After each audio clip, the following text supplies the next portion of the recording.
baki ekosimba na bimi molongi elekeli mokili mawana samesini kati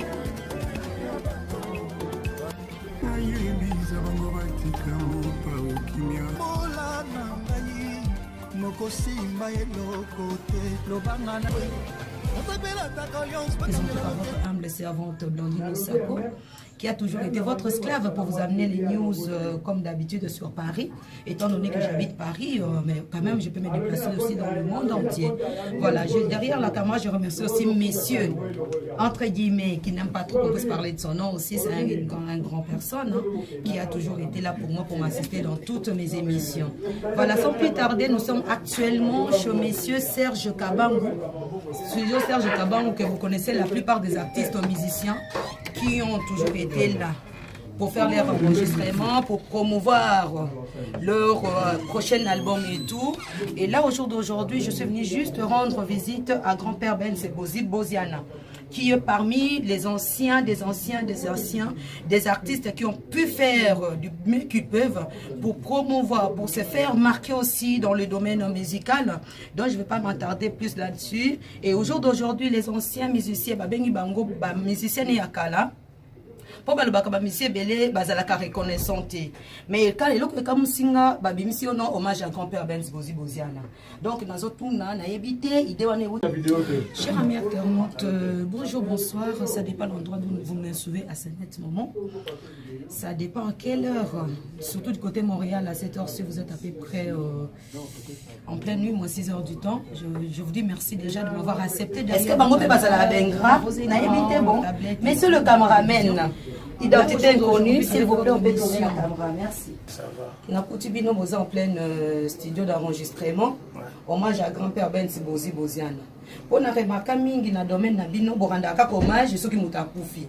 Mais loko touché na makasi, mutazana nous vivants bozo rendre hommage. Comment ça se passe? Idée wane utaki wapi pa na yo et pas bino nyonso ou bien nana pesa ki idée wana s'il vous plaît. Commencez déjà à vous présenter pour la bateau. Merci Ladi Miyembe.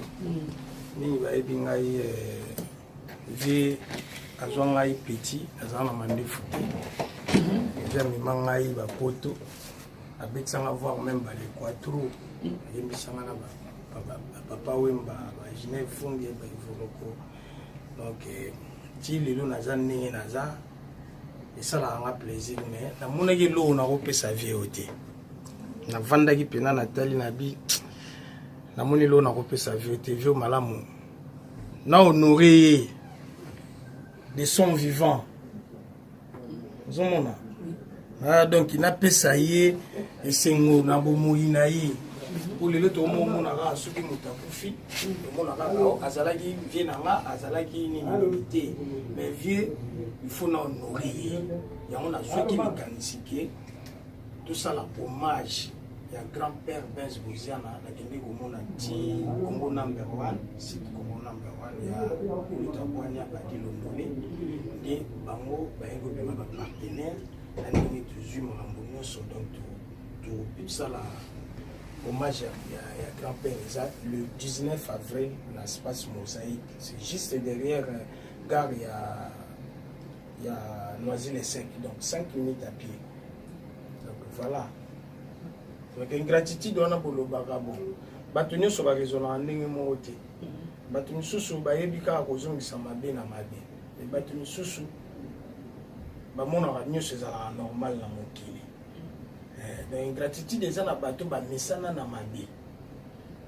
Mais na bato ba mesana na bolamu. Une gratitude dépend na bango le ba eloko te. Donc il y a za vie photo nourrir. Des sons vivants ndenge za boy.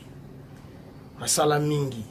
Ayemba mingi, abimisa mingi, et surtout neti ngai boy nganjilwa. Donc anti-choc les orchestre yo, ezaki soutenir mingi na bana njilo yo ka balili bandi soin, ba chirichara, ba dukure. Donc vous on a battu on a tout les presque banda ko yemba à l'époque. Ils alaka mingi banjilwa. Au moment appelle orchestre ezaki ka banjilwa.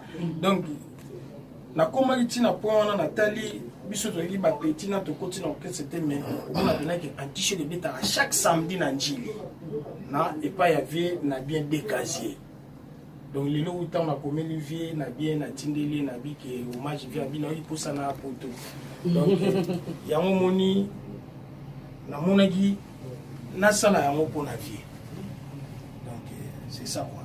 D'accord, merci beaucoup. Juste une deuxième question avant tout étant donné que devoir ça fait combien de temps vous avez un anti-choc en fait? Ngai na beti na anti-choc 96 lettres 96 97 99 nasali album ya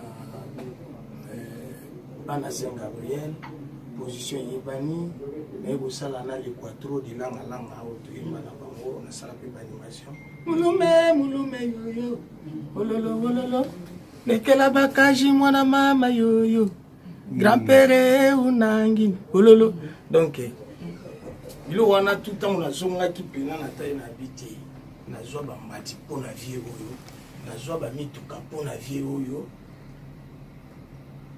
na viva ba vie moko boy pona vie oyo vie ya matsanga ba vie ya bamboka na bamboka donc na mona elo na kozong silika ya wana bomoi na ye. Ok, merci beaucoup papa Nadi Niende. Juste peut-être moi mbote pour na bato yo bingaka mingi et puis on peut ça bango programme pe ya ba séance prochainement ya studio bato pe bana besoin mabanga auto libérer aussi. Ouais, donc séance ezali grand-père on peut ça programme à séance à studio mais ngana pesi ba fan nyonso ya grand-père Benz na ba fan nanga na ba fan anti-choc nyonso le 19 boya de soutenir vie oyo asali mingi 19 avril l'espace mosaïque voilà le sec boya ebele vie a oyemba na eti mais toujours honorer a revendre na ye mais biso bancien ya groupe anti-choc biso nyonso grand complet tozala wana tokobeta et puis na baninga na biso ba orchestre mususu boya donc voilà quoi. Merci beaucoup, monsieur Nadi. À très bientôt et bon courage à vous. Merci. Voilà, sans plus tarder, je vais rapprocher juste je me permets quand même de m'asseoir à côté de grand-père Benz Boziana, qui est l'icône quand même de la musique congolaise. Grand-père, bonsoir. Bonsoir, Blanc. Bonne santé. Bonne santé, ça va. Bon, bienvenue sur Paris. Ouais, merci. D'accord. Bonsoir, papa. Bonsoir, maman. Vous avez malade? Si, très bien. D'accord. Moi, comment s'il vous plaît? Platini Louis. Platini Louis. D'accord, merci. Papa Nangai, grand-père Benz Boziana. Toyembango, Yalombango Penza. Pour l'ingénieur Serge Kabango, il y a une petite. Il y a une petite à 4 mini à grand-père Benz Boziana. Hommage à Lelo. Et moi, je me suis permis à Koya pour tout solo la mouké. Na yebte ero appris na ki que hommage ezo sala mapona yo. Écoute ki on a position nini côté nini na mboka nini ozalaki. Ma solo o ezaki nga déjà tant on a na kin. On a na kin mais ma solo ezaki que bon faut ba ça elanga hommage bon na mona yango mabete. Na mona yango mabete na mona que ils ont idée à bien parce que bon moyen à empêcher ça parce que ma petite va jouer bien là mais si il y a dit à jouer bien là moi je dis bon après ça qui accord à mon avis non c'est bon il y a pas de problème mais pour ça il on a mis là bien. Merci beaucoup. Alors et cause à la single il y a combien de chances s'il vous plaît? Sikoyo makambo hommage wana eza makambo mususu sikoyo neti featuring oyo toza nango na osala featuring na Fere oyo déjà eza déjà ni makambo nyonso tout donc eza single ozala bon quand on dit single eza nzembo moko mais single na biso ekoma nango ba 3 ba 2 ba 6 ba 3 4. Donc ceux qui ne comprendre bien hommage oyo bazo salila yo na ba ancien musicien na yo oyo benga bango bana parce que yonde papa papa moboti oboko libani belé. C'est vrai que la plupart ya bana ba musu ba reconnaissant ba musu bazala reconnaissante mais mutu moko ta koza la parfait Voilà. Donc, na hommage wana, plus single Bozana Jésus de Nuance que je salue à passant, fait recherche des poules. Au sango ensemble, ou bien. Bonsoir. Papa Nangaï. Ça va? D'accord. Sorti par rapport à Android, hein, c'est le nom quand même. Il y a Zemo Oyo Salina Moana Nayo, Petit Nayo. Il y a parlé Jésus de Nuance fait recherche des poules. Sorti dans vos prévu quand? En tout cas, en avril. En avril. Tout ça va 4 avril. Voilà, d'ici peu. On peut dire que c'est avant le mois de mai, sorti dans le officiel et Kozala. Par rapport à ma programme, parce qu'on a dit que musique peut et saison dans mon poto, état donné que le gouvernement échangé. Et ça quoi empêcher bino pété ba musicien bo sala pe musala na bino ndenge esengeli et ça les manandenge et longo bani. Par contre sorti wana zo prévoir au salango awa ou bien à niveau ya Kinshasa. Sorti et vous allez plus à niveau Kin. D'accord. Donc ça là on a Kin. Donc tango tout ça na Kinshasa awa pe après ma solution ça. Nous avons en même temps. Donc ça dans mon système moi là. Et bah que tout ça c'est comme un système de chargement. Le système de tout à fait. Twin, l'argent, tout voilà. Tout ça dans le temps sous il faut ouais la langue va CD, on va me belé donc ce côté quand on a mon angela mukuse donc d'accord, merci beaucoup grand-père, on appelle ça Liloba. Ancien musicien. Papa, moi, Liloba Mouké, quand même, n'a assisté, oui, quoi, assister grand-père Benz Boziana, s'il vous plaît. Non, c'est ça vraiment, c'est ça privilège.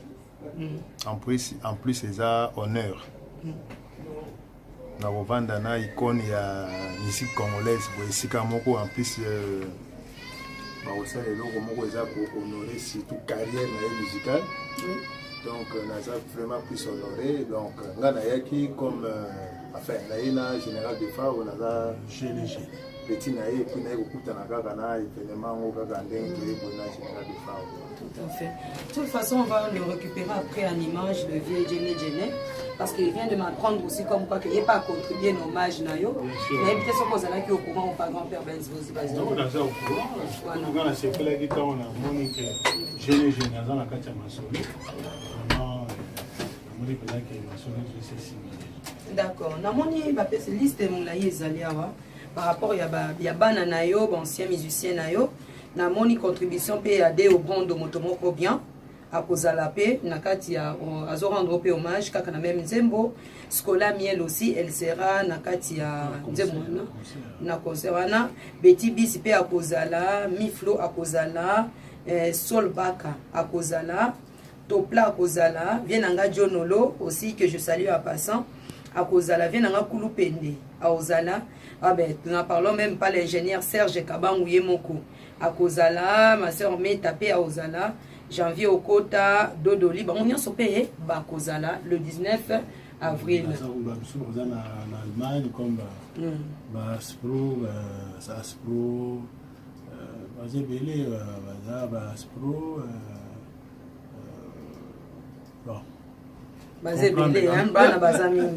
D'accord, merci beaucoup. On a évité ce que moi Liloba parce qu'on est venu juste à la séance.